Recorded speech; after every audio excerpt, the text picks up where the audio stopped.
Welcome to the Dig podcast.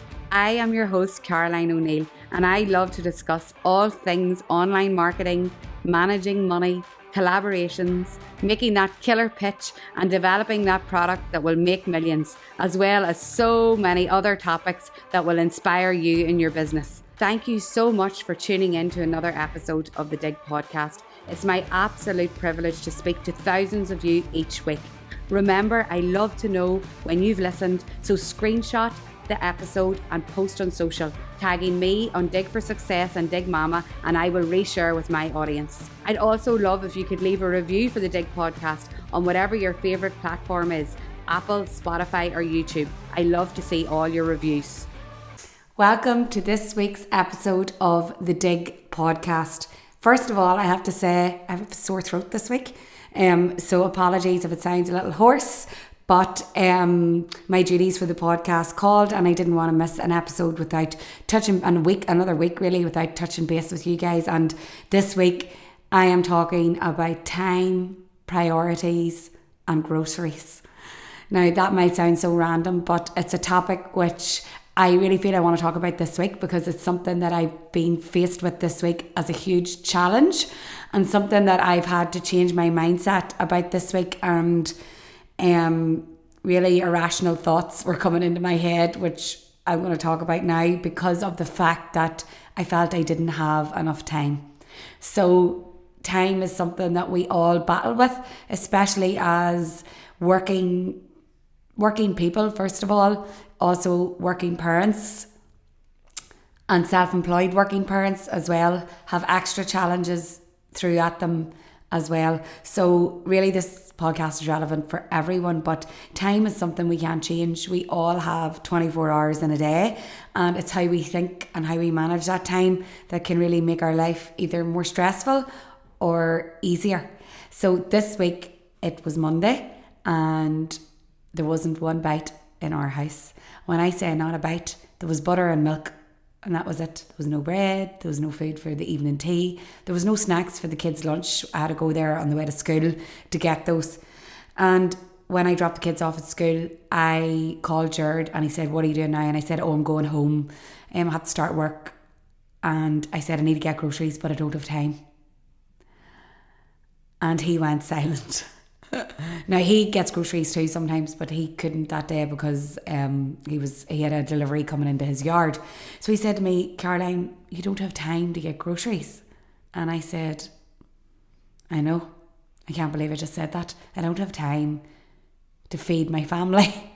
Is really what that boiled down to. And he said, I used to have a shop, for anyone that's listening doesn't know that story. And George used to say to me, "That's what they're going to write in your gravestone. She never had time." And that was whenever I had the shop. That was always what I said. I don't have time. And that wasn't something that I wanted to keep going in my life. When I closed my shop, I said, look, I'm going to have more time, but we all have the same amount of time. And I realised that it's how we manage it that matters. So we had that conversation on the phone and Jared said to me, this is not what you wanted whenever you changed from the shop to doing what you do now. And I said, I know. So I went to work on the Monday, got a few things in the shop, and on the Tuesday, sorted things out. And on the Tuesday, I went and got my groceries and I felt good about it. I went and was happy out in the grocery shop, getting everything that I needed. And yeah, that's not something that came easy to me, but I put a few things in place on Monday and a few things that I'm going to try and live by now for the weeks ahead and months ahead. I know there'll be times I slip, but I'm going to share a few things with you now that I'm going to try and do to make my time be better spent and not miss time out with my family. Because what I'm doing now is leaving my kids to school, and I feel like since I've started to work from home that I actually work harder and have less time to spend with my family, because I do maybe 6 to 8 Zoom calls a day, whereas if that was face to face you would do 2 meetings, probably one in the morning, one in the afternoon. And I think that whole culture of working from home has created that very busy time in the home, and then it's very hard to separate that from family life. So Yeah, and then when I get the kids to bed at night, what a lot of you do, I'm sure, I put the laptop on my knee. Jared watches TV. I pretend I'm watching it with him, but really I'm answering emails, creating documents on Canva, replying to people, and I'm working to 12 o'clock. So my time is not well spent at all. So here's some of the things that I'm going to do, and perhaps if you do them too and put them into practice, you could let me know how you get on. I'm starting to delegate more, and I started to do that on Monday, and whenever I decided that things needed to change. I went live with an event on Monday evening, the Dig Podcast Live, actually, the Galgorm, and I handed some of that over to the production company, B&L Productions, that are helping me, and they dealt with all the ticketing, and that's something that I had been spending my time doing, but I actually shouldn't have been. I should have been delegating that out so I could spend my time in a more wise way. So that really helped me, the delegation process. Also, the social media awards we're planning at the minute, and Neve and I have delegated tasks out to people to help us with that, because when we did the social media awards before, like, we were flat to the mat. I was branding all the oranges with the logos. I was doing all the clipboards with all the running orders and giving them out to the volunteers. And so we've decided to delegate. It's not easy, because I like to be in control, and I feel like sometimes I need to do things. I feel like things can't be done good enough if I don't do it myself. But that's wrong of me to think like that, because getting things done is what I need. How I do them and how someone else does them is different, but it's still done. And that's what I have to keep reminding myself. So delegation, if there is anything in your business or in your life that you can delegate out to someone, then do that, because it is going to make life easier. And already since Monday, I feel like the weight has lifted off me a little. When I share and dig mama about this, people are like, do online grocery shopping.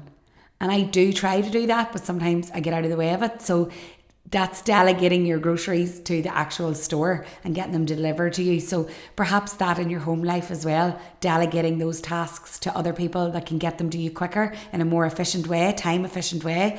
So within my work and home, delegation is something that I'm going to focus on, and hope that it helps the time management. So let me know what you delegate or what you plan to delegate, and hopefully all our lives can be easier. Also, the one thing. This is something that I keep going back to. I listened to an audiobook called The One Thing, and I'll try and link it in the notes for this podcast. And I do go back to that audiobook when I start to feel myself stressed. The one thing is so important. And sometimes when I look up at my laptop, and there was one day I had 22 tabs opened along the top of my laptop, 22. And I was bouncing from one to the other. People were WhatsApping me. I had WhatsApp opened on the computer. I was replying to that. I was going back to an email that I hadn't finished. I was going into a Canva document to finish. I was jumping from like document to document to document to email to WhatsApp.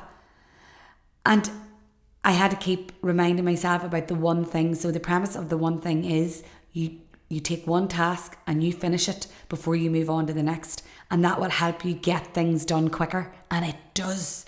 And even in the house, I try and think of it, no, I'm going to make all the beds. That's my one thing. And then I'll move on to the next. Instead of making the beds, putting a load of washing in, putting stuff out in the line, and never getting back to the rest of the beds. So the one thing, if you can try to remember that now in your business and in your life, if you're answering an email, finish that email and move on. If you're doing a document, finish that document and move on before you start multitasking, because that is when my mind becomes frazzled.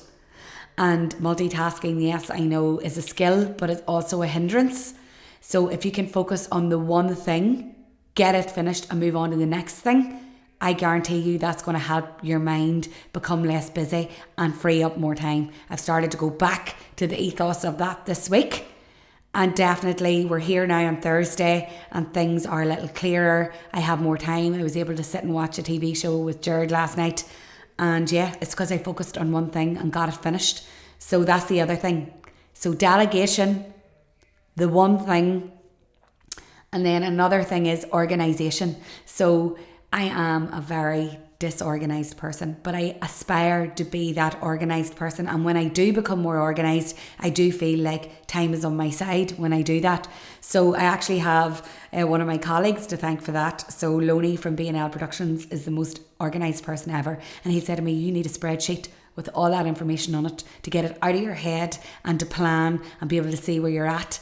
And he helped me set up a few spreadsheets for the different businesses that I have and to see what was going on. And honestly, that helped me so much. So organisation can help free up your mind where you're not chasing your tail, running around trying to find out things that should be written down and stored on documents and spreadsheets. So those are the three things that I'm going to focus on as a business owner and a family person to try and make life easier both in business and in life. Delegation, the one thing, and organisation. Even if you just take one of those, even if you only take the one thing aspect and try to put that into practice, I guarantee you it's going to help you. It's helped me this week already. So as I leave you this week, I want you to stay in touch with me. I want you to send me messages if you've done any of this and it's helped you. I think we all just need to refresh and bring back to the core what it's all about. We're doing all of this for our families. And if we don't have time to spend with them, then what's it all about really? It means nothing. Nothing. And I look at my kids and I look at Jared and I want to have that time with them. So how am I going to do that? What am I going to put in place to allow me to spend more time with the people that matter? So I'll do anything. So I'm going to try these three things. So I urge you to try them too and let me know how you get on. Thank you for listening to the Dig podcast and my croaky voice this week. If you are interested in joining the Dig podcast live community on the launch of series 5, we are doing that in the Galgorm on the 9th of June. We have the most inspirational speakers coming. We have businesses exhibiting, which can help make your life easier, which is what it's all about. And the tickets are now live. I'll put the link for the tickets underneath the notes of this podcast. And if you have any questions at all about it, just reach out to me in social and I'll give you more information. But it's going to be an unbelievable day, an inspirational day, an educational day and an actionable day. That's what's most important, that we can take action in our business. So good luck with all your delegation, your prioritising, your one thing and your organisation in the weeks ahead. Thank you for listening to the Dig podcast.